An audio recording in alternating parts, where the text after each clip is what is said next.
Do you have a question about Bitcoin? Coincompass.com/ask to record your question and we'll answer it on an upcoming episode. So whether your question is technical, non-technical, economic, political, fundamental, it doesn't matter. There is no question too basic or too complicated for the Bitcoin Basics podcast. Coincompass.com/ask. Welcome to the Bitcoin Basics podcast with your hosts, Faris and Gordon from coincompass.com, enabling you to safely buy and securely store your Bitcoins.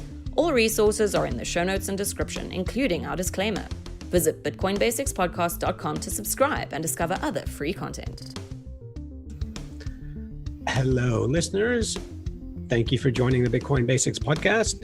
It is the 18th of January, 2021. The price of Bitcoin is currently $34,930. The block height is 666,558. So that is our proof of recording, our timestamp. If you're not too sure what that means, there is a link in our notes. I am Faris, your host, and I'm here with Gordon. Gordon, how are you going today? Good, thanks, mate. Keen to discuss a very poignant topic at this current juncture. Yeah, so Bitcoin's been around for 11 years now, and this is something that still gets misunderstood or asked, and something I'm actually keen to keep picking your brain about. So essentially the question is Bitcoin private? So first of all, probably should define what we mean by private. Does that mean that you can buy Bitcoins and no one can know that you've bought them? Or how do we define what is privacy to begin with?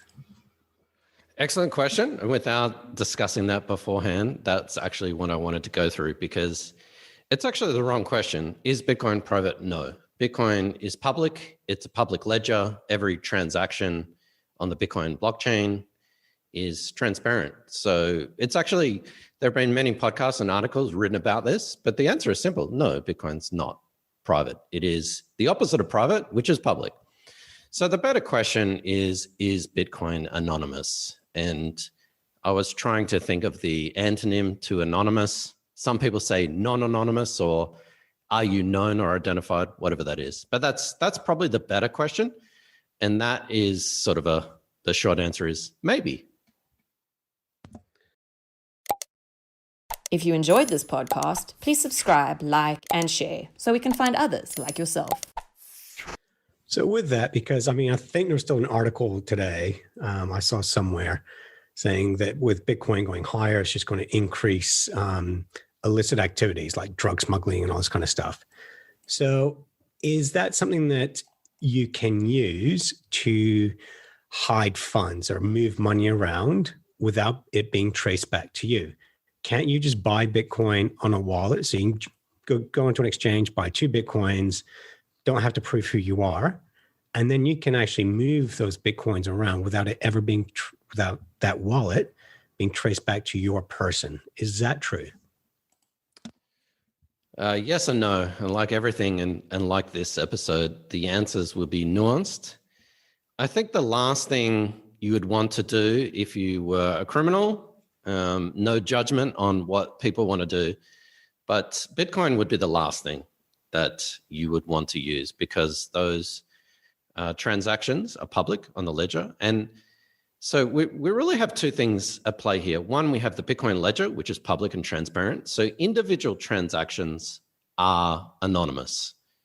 But that's where sort of the anonymity ends, because as you just mentioned, there are ways to tie these individual transactions together. And one way to tie them together is to trace them back to an exchange.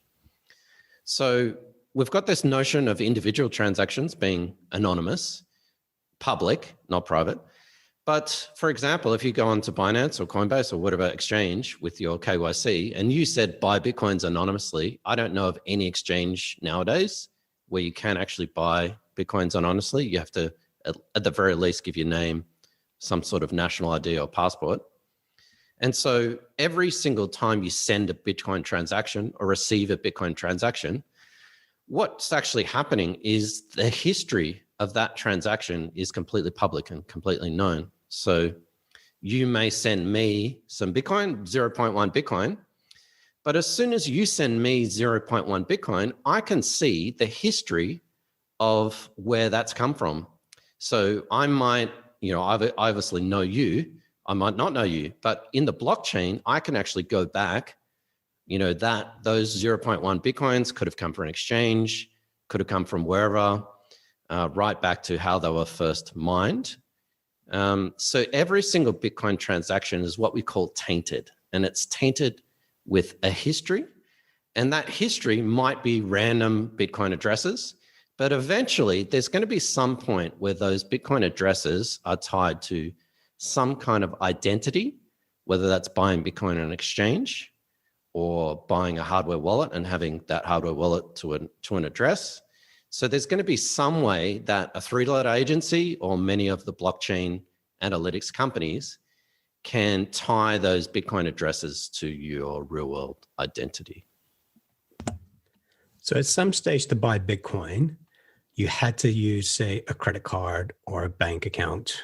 And where you purchased those original Bitcoins, that's what's going to show up. And even if you traded them through, so many different avenues, it can be traced back to that point of origin. What if you bought Bitcoin from someone off the street in cash? Yeah, so this issue of privacy, and it's not privacy because Bitcoin's public, it's anonymity. Can you remain anonymous? And as you said, the best way to buy Bitcoin is to buy Bitcoin anonymously.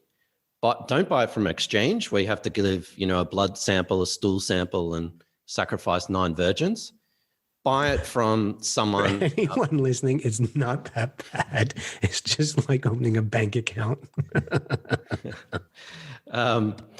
Buy it from, as you said, in cash, in person. That's the best way to do it. And that was actually my first Bitcoin transaction, meeting someone at Starbucks. But of course, there's also a security risk there. Someone at Starbucks might bring along someone from a 3-letter agency or some of their mates, and as soon as they, you hand your money over or whatever, around the corner, there's 5 people waiting for you. So there's a security risk there.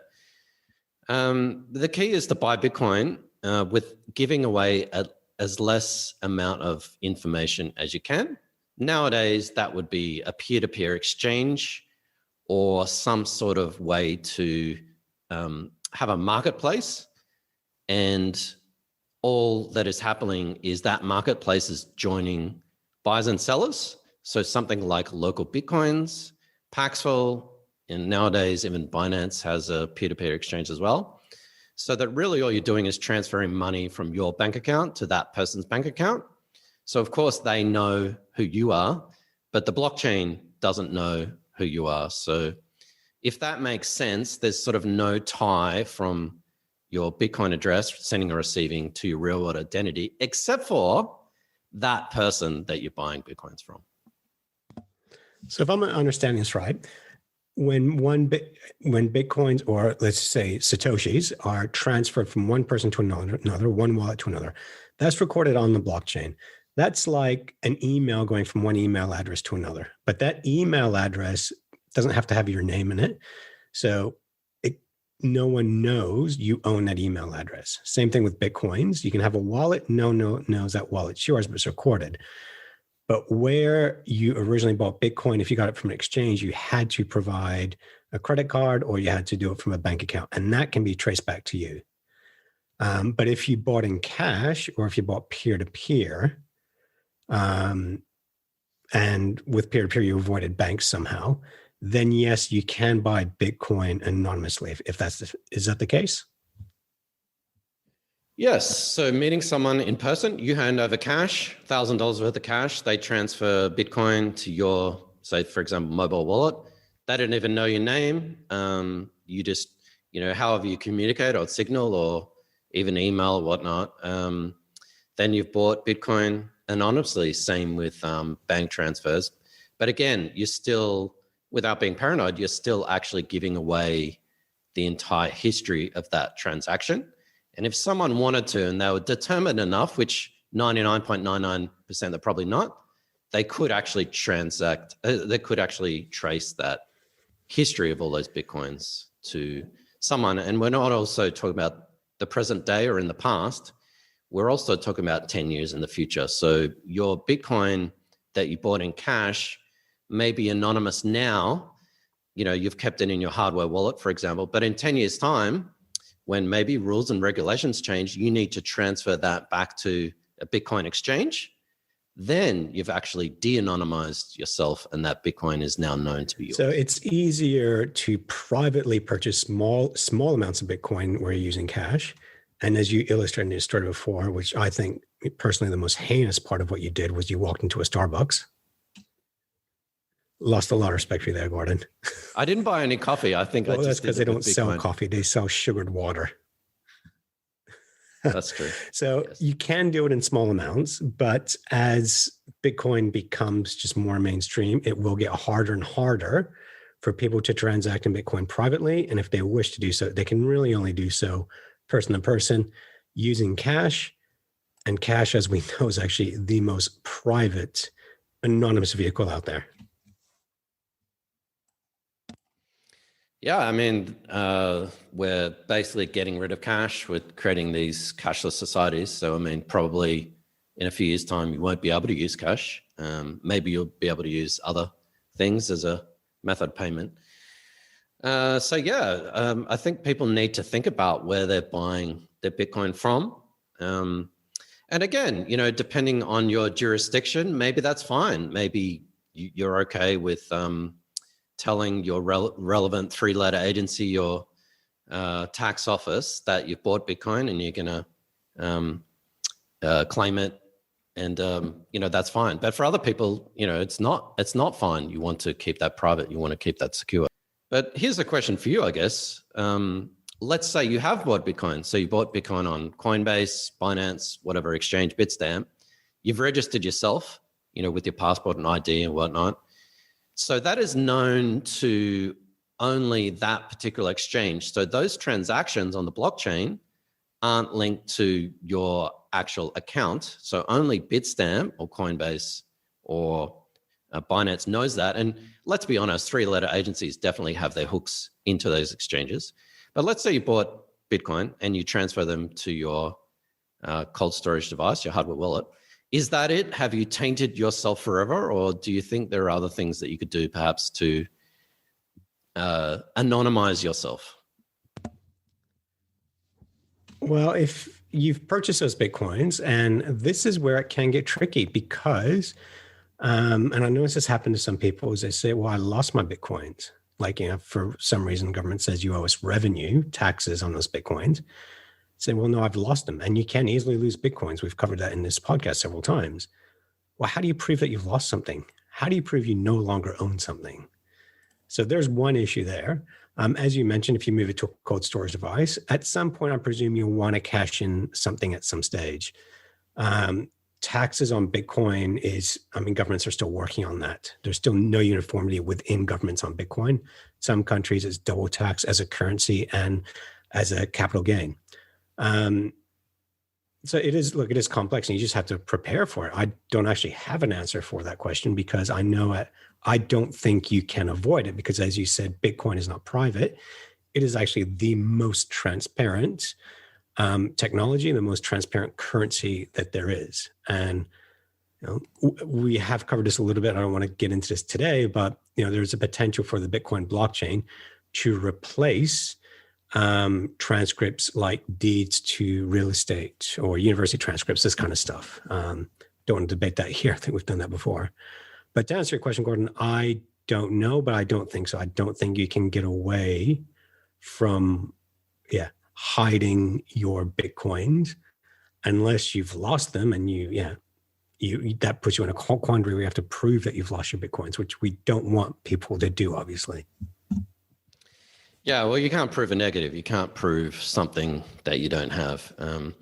And hashtag not financial or tax advice, but most tax officers around the world consider, even if you don't sell your Bitcoin, if you withdraw your Bitcoin from an exchange, even to another exchange or hardware wallet or whatever, that is a taxable event because, for example, the tax office doesn't know what happens to those coins after that. You could sell them, you could transfer them, whatnot. So just keep that in mind if you think that you're never going to sell your Bitcoin, but you're removing them from exchange, that's sort of it.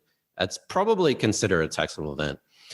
There are actually ways. I wasn't really saying hiding Bitcoin. I was more in terms of anonymizing your Bitcoin. So you have de-anonymized yourself. You bought Bitcoin on Binance, for example. You're transferring them to your cold storage, your hardware wallet. There are ways to do it, but it's really a two-edged sword. This is early days. So there are things like coin mixers, coin joins. There's different sort of names for them. I would be extremely cautious before you start to use those services. They are getting better, but there are certainly a lot of scams out there. And I'm not going to recommend any of them because they change almost on a daily basis. But there are actually ways to anonymize your coins that were tainted from Coinbase and have a transaction history by putting them into a pool with other Bitcoin transactions. And that's actually a really good way to what is called obfuscate, to hide in plain sight your Bitcoins. And from there, they don't really have any transaction history. And I won't go into the minutiae, the details of it. But there is one warning. One, there are a lot of scams out there. And two, some exchanges are now actually seeing coins that have been mixed, have gone through these services, for whatever reason, back to an exchange, and those exchanges actually freezing accounts, saying your Bitcoin transaction has a history, and it has history from CoinJoin. So that's a whole nother topic. Perhaps we'll address on another day. But yeah, people are thinking about this. People are thinking about privacy. You've got this public ledger that is completely transparent, and yet people want to, not because they're dealing drugs or they're making weapons, but people want to retain their privacy. And we have talked about the Lightning Network time and time again. The Lightning Network is fascinating in that it doesn't have a blockchain. So unless there's someone looking at transactions in real time, the Lightning Network is actually a really good way to anonymize coins that have been tainted into essentially freshly minted coins. So that's I'm not giving any money laundering tips to anyone, but the Lightning Network is an excellent way to maintain your privacy, even if you just go from Bitcoin to the Lightning Network and then back out to Bitcoin again. You've raised a lot of questions in there, Gordon, that I want to ask, but we will leave it for, I think, series 2 of this podcast because it is a really relevant topic right now. So any last thoughts? I want to finish that up today, but we will come back with the second part to Is Bitcoin Private series. Yeah, so I will save all that for a second part, but this sort of ties into security, and we talk about security quite a lot. But privacy is not just completely separate to security. And as we learned previously with the Ledger hack, your Ledger, if you've got a Ledger device, your Ledger is fine. So you haven't lost any Bitcoins. There's no issue there at all. But what happened is the email addresses, postal addresses, names, phone numbers, credit card details of essentially every single customer who's bought a Ledger, including myself, were released. And now people are getting hassled. People are firstly getting scam emails. But now what's happening is people are actually getting, in the US at least, FBI swatted, someone knows the postal address. So if you bought a Ledger and, you've got your Bitcoin in the Ledger and now that private information has got released, I'm not trying to raise any alarm bells, but this has happened. So I'm not giving anyone any ideas, but criminals have come to houses and demanded that, hey, you've got a Ledger. We know that you've got a Ledger. Hand over your Bitcoin. So in that sense, your private information, your postal address, is almost as valuable as your Bitcoin. So these things are interlinked, privacy and security. We can't sort of treat them as separate things. Yeah, that is frightening, that actually. And that's something we'll cover as well in our series of security and personal hygiene. All right. Thank you very much, Gordon. We will do another series, at least one more series on Bitcoin and privacy. And again, if anyone has any questions, Gordon, and they want to comment on this show or ask us anything else that we can answer, where can they go? BitcoinBasicsPodcast.com has links to all our podcast platforms, our YouTube channel, and please subscribe and share this video or podcast with friends and family so that we can find other people like yourself who are interested in Bitcoin. And last but not least, if you wanted to ask a question, there's a link there on bitcoinbasicspodcast.com where you can just either record or type in your question and we will address it on a very upcoming episode. Well, thank you for listening, everyone, and we will catch you at the next one. Thanks for watching or listening. Please visit coincompass.com/free to register to our socials and discover other free content.